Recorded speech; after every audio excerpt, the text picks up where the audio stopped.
Some people are set up to succeed, aren't they? They start out way ahead of others. There's a reason why, certain kids are on the pathway to the Ivy League. In New York City, they actually have preschools they call baby Ivies. Right?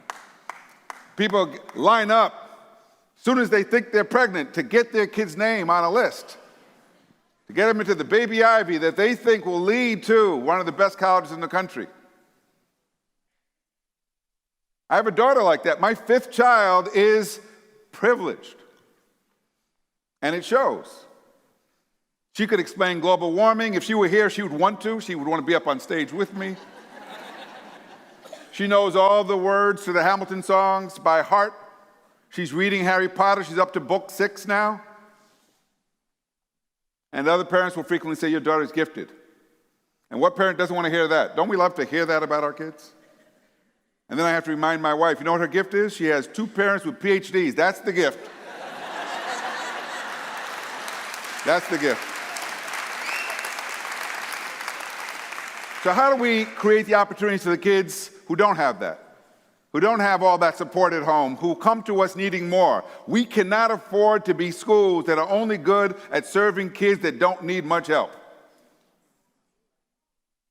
If I told you he was a great doctor, but don't go if you're really sick. He's only good when you're healthy. This doctor's really good with healthy people. Well, I know a lot of teachers out there that say, I'm really good with the highly motivated kids, with the high achievers. That's who I want to teach. I've been doing this so long, I only want to teach those kids. Don't give me the strugglers, because sometimes I have to actually work harder.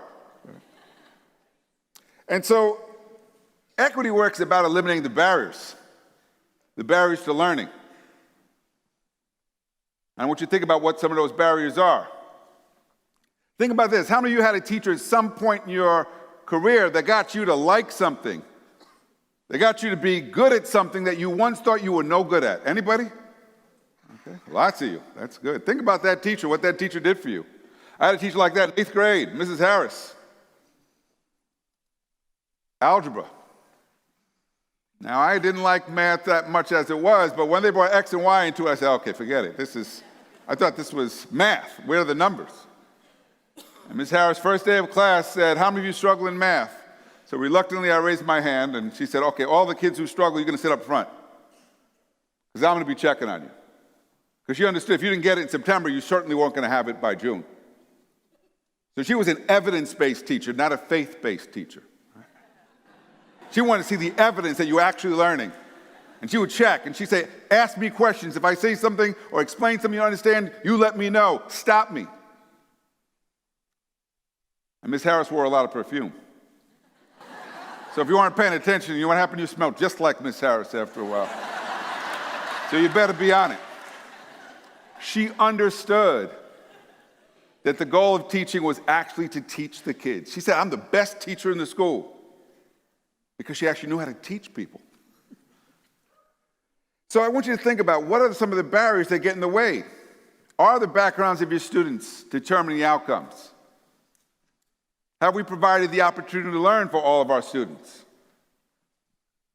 Knowing full well that some of our kids are going to need more support, more time, stronger relationships, because our students learn through relationships. How many of you have seen kids that work for one teacher, same student won't work for another teacher? You know the hardest thing to teach a teacher? It's our job to build a relationship, because we're the professionals, we're the adults. So lots of us like to take great pride of our students, the ones who go on to the top universities, who go on to do great things. Are we also willing to take responsibility for the ones who don't? The ones who end up low-wage jobs, who end up not fulfilling their potential, because they're our students too. You know, most of us don't go into this field for the money, do we? If you do, by now, you are really bitter, right? We go into this field to make a difference, and so the question we have to keep asking ourselves is, are we? Are we making a difference? For whom are we making a difference?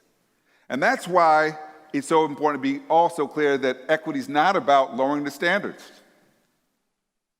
Because if we lower the standards, then we set kids up. They used to have this inflated sense of their ability. Then they get to college or they get to high school and they realize, oh, an A at my old school was nothing like what's required here.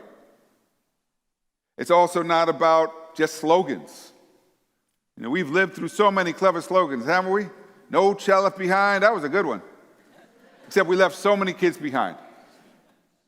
And I try to remind people when Marian Wright Edelman came up with the slogan, leave no child behind, she didn't mean to test the kids as frequently as possible. Right? She was thinking about health and nutrition and all the things kids need. And equity is not only an issue for schools serving low-income kids of color. I go to lots of schools that serve affluent kids where I see equity issues all the time. Amongst the kids with special needs, amongst the kids who just don't get it, because being affluent is no guarantee that you'll get it. Amongst the kids who come who are stressed out and depressed or who don't get attention from their parents, equity issues show up everywhere. And so it also can't be about choosing which kids to serve. Are we going to serve the high achievers or the low achievers? This is what makes it hard. We got to serve them all. We got to serve them all.